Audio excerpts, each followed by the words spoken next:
The Great War, also known as World War I, lasted from 28th of July 1914 until the 11th of November 1918.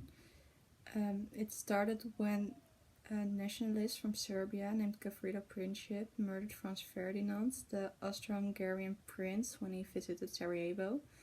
This resulted in a war between Austro-Hungary, supported by Germany and Italy, and those were called the Triple Alliance, and Serbia, supported by France, Russia, and Britain, and those were called the Triple Entente. Britain decided to declare war on the 4th of August and join the war because there were already tensions between Britain and Germany.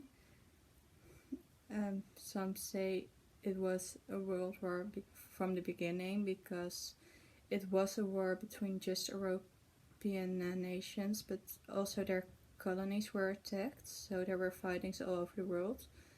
But others say it wasn't a real world war until 6th of April 1917, when America declared war on Germany. And in 1918, America sent more soldiers to the front.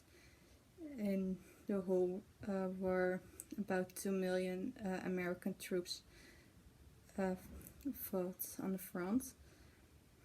And about 10,000 American soldiers arrived every day, and in the 100 days offensive, Germany was continuously attacked, and their troops gave up, so they had to sign an armistice on the 11th of November 1918, which was the end of the fighting. But the war was officially over on 28th of June 1919, when the Treaty of Versailles was signed, and Germany didn't really have to say something about the conditions, they just had to sign it. So it was really beneficial for the Triple Entente and especially for America. The Great Depression. After the First World War was over, America felt superior because they had won. The following years, the Roaring Twenties, were a period of economic prosperity, not only in the United States, but also in the most European countries like Britain and France. People bought everything with lend money, sometimes even stocks. On October 24, there was a crash in the stock market prices on Wall Street in America, and a lot of people lost their money. Banks wanted to have their money back, but most people didn't have it anymore, and so the banks fell one by one. Many countries from all over the world lended money from the US, so soon these countries would come in a crisis too. In 1931, the economy in the UK fell, causing the unemployment rates to grow to 30% in 1933. This Great Depression lasted until the end of the 1930s. Social and economic. Socially and economically, there have been many differences over time in England. The Great War led to conscription, which meant that there were way more people in the army than before. 3 million English soldiers died on the battlefield. This caused a lot of mourning in England, but this also created more unity in England because the conscription brought many people from different classes together. In the 1920s, there came a lot of changes. Affordable social housing was established for the Victorian slums, the women were given the right to vote, and the middle class got more luxuries. In 1930, a worldwide depression arose, which also included England. The north of England and Wales were badly hit. More than 70% of the inhabitants were unemployed.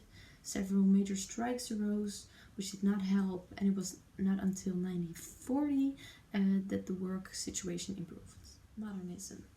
After the Great War and the Victorian period, artists wanted to create a new form of art. This new form of art, modernism, was distinguished from other periods because of individualism and a lot of experiments. Also, traditions became less important. Modernism did not only affect art, it also affected literature, poetry, theater, and architecture. How it affected art. In the days of modernism, science had shown that some things were not what people thought they were. Uncertainty arose about what actually was reality. This changed the ways of painting. Artists were constantly looking for new forms, which led to many abstract art styles. Artists no longer followed the academic rules, and art took a critical social function. Literature. The literature in the modern era had a few clear characteristics. Before the modern era, the stories were told from a narrative character, but in the modernist literature, the stories were written from the main character. A preference was given to drama and humor. To achieve this, many figures of speech were used and mixed. References to mythical stories were also used. Modernist theater leaves all rules behind and takes a new path, such as more interaction with the audience, which did not happen often before.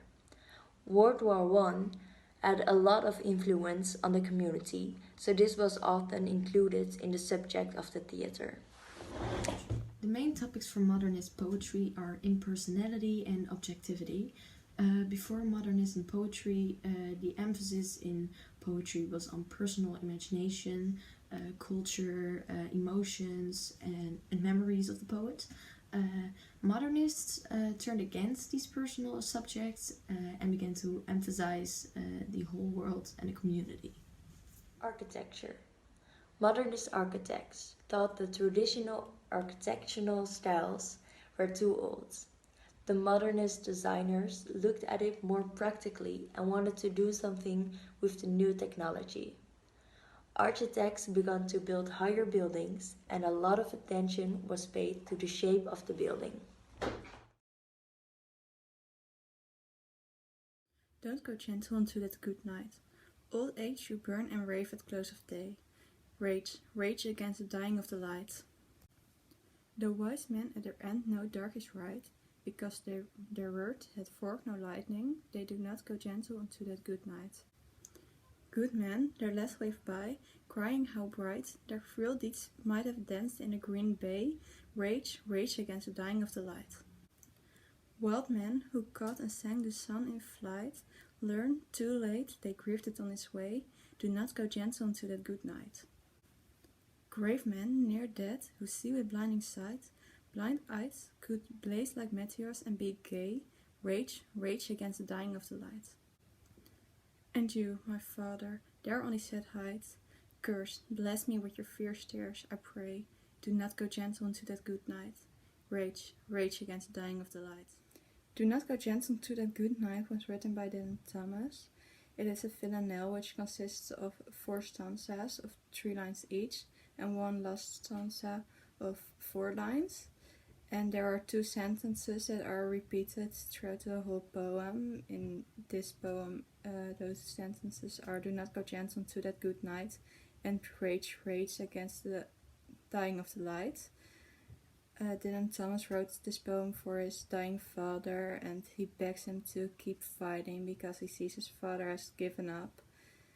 And he uses examples of people who keep fighting against the dead until the end.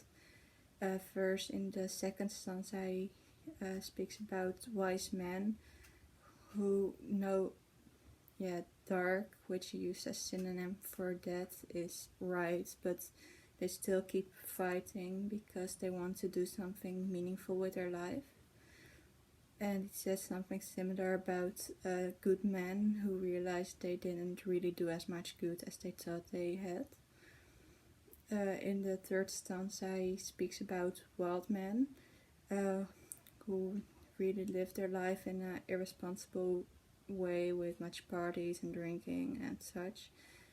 And well, then when they're almost dead, they realize they weren't really happy and want to do something better with their lives, but it's too late. And then in the fourth stanza, he speaks about grave men who are almost dead, and they want to get everything out of the last moments they have.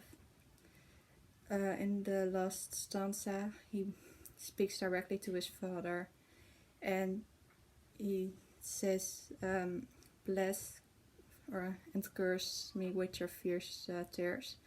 So he wants to get a sign of life of his father, and he really doesn't care what it is, just a sign of life.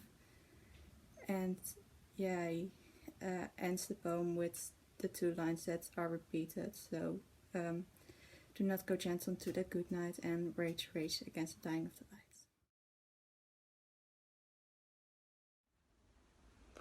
Animal Farm is a book written by George Orwell in 1943.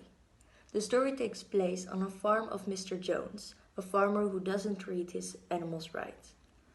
The animals chase Mr. Jones away and decide to take power into their own hands. The revolution is led by the pigs Snowball and Napoleon. The most important new rule is that all animals are equal. The farm becomes communist. At first, everything goes well, but Snowball and Napoleon agree less and less, and in the end, Napoleon chases Snowball away so that he can run the farm alone. The pigs gain more and more power and come to stand above the other animals. They start to dress and to behave like humans and treat the rest of the animals very badly. So in the end, for most animals, nothing has changed. The book is an allegory, and it's about the origin of communism in the Soviet Union. This started with the revolution in 1917, in which the Tsar was deposed and murdered, and the communists gave all property to the state. It went wrong because Stalin wanted all the power for himself and chased his opponent Trotsky away. In the book, the animals were the lower class that overthrew the upper class from their throne. But under this new regime, the leaders just formed a new high class. Initially, the animal farm is communist because all animals are equal and everything is distributed fairly. But after a while, the animals are no longer allowed to just say or think whatever they want, and the pig get a lot more to say than the other animals. With Animal Farm, Orwell did not want to say that all revolutions are by definition failures. He wanted to show that things go wrong if a leader, after the victory, does not get on a release quickly enough or takes an equal position again. A nice quote from the book is, "All animals are equal, but some are more equal than others." Logically, this quote is nonsensical. To be equal means to be exactly the same, so there cannot be more or less equal. You can either be equal or unequal. What it symbolizes is the admission that the ideals of social justice and equality that inspired the animals' revolution will never really happen. When became the Great War a World War? How did the First World War influence literature and art? What does George Orwell mean with all animals are equal, but some animals are more equal than others? For whom wrote Dylan Thomas the poem "Do Not Go Gentle into That Good Night"? What was the main purpose of modernism? The next question is, what did the book Animal Farm and the Russian Revolution have in common?